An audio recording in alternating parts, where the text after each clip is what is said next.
attendiamo insomma la 52esima Fiera del Delta, quella del sindaco, e quest'anno siamo arrivati un po' lunghi come anche l'anno scorso, quest'anno ancora di più, per motivi insomma che sappiamo, pandemia, Covid e via quant'altro.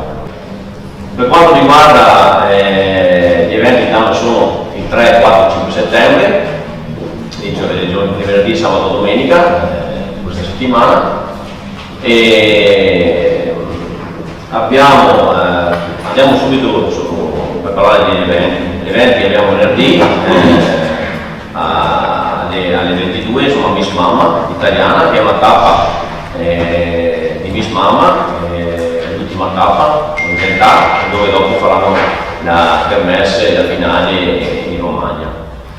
Il sabato 4 abbiamo sempre qua in piazza Cicero in prima serata alle 20:30 il Flash Mamma, che sono un gruppo musicale locale, e successivamente il comico Leonetta. Poi alla domenica abbiamo la presentazione teatrale delle attività comunali, che abbiamo Anna che parlerà dell'evento, e Divina Show successivamente alle 22, che è uno spettacolo musicale. A fine di tutto i fuochi di artificio come ogni anno. Il sabato in più abbiamo con il Gino Zanetti qua, che abbiamo un incontro, proprio un consiglio con tutti i sindaci di produttori, dopo vi spiegherà anche lui come si svilupperà la serata. E niente, insomma, quest'anno, come ho detto, insomma, ridotta un po' la fiera, abbiamo le giostre, abbiamo il parco giochi, insomma, abbiamo gli hobbisti e qualche esposizione in larga Europa. E niente, insomma, questo è per quanto riguarda la fiera del Delta. Che è il sabato pomeriggio che abbiamo Luigi Zanetti, che è rappresentante di un evento prima di cena, nel quale appunto si vuole incontrare i sindaci dal 1972, se non sbaglio, Luigino, che sono stati appunto, hanno ricoperto questo importante ruolo a Toglio fino ai giorni d'oggi, finendo appunto con il nostro sindaco Roberto Pizzoli. L'idea che è nata così credo che sia anche simpatica e anche da non perdere questa occasione. E quindi ci siamo inseriti, ho chiesto gentilmente alla Silvana di poterci inserire nella Fiera del Delta, perché ritenevamo che fosse intanto il lancio per questa idea, perché non è finita qui la storia, nel senso che sabato c'è la lettura da parte di ogni sindaco di questi 3 punti che noi avevamo, uno della storia, uno sul giudizio e uno sulle proposte.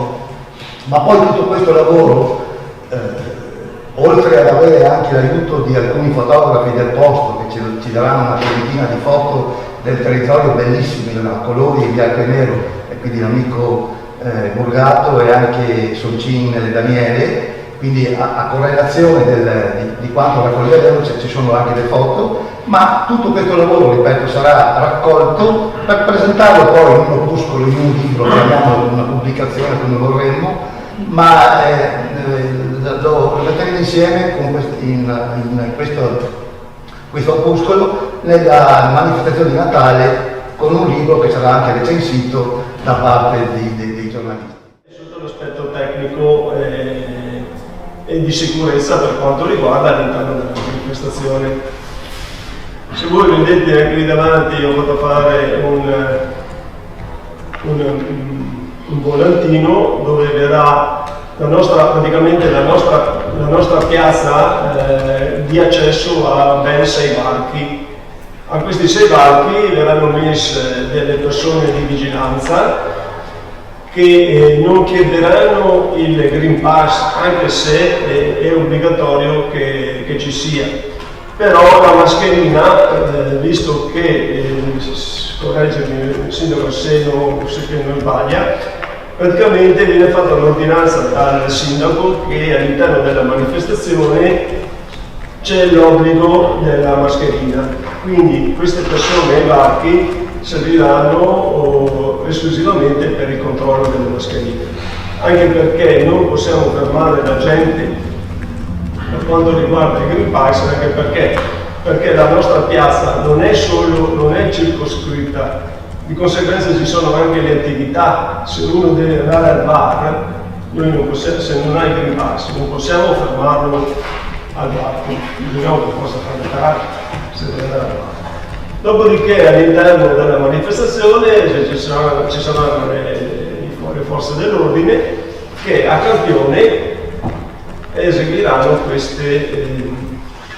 questi controlli.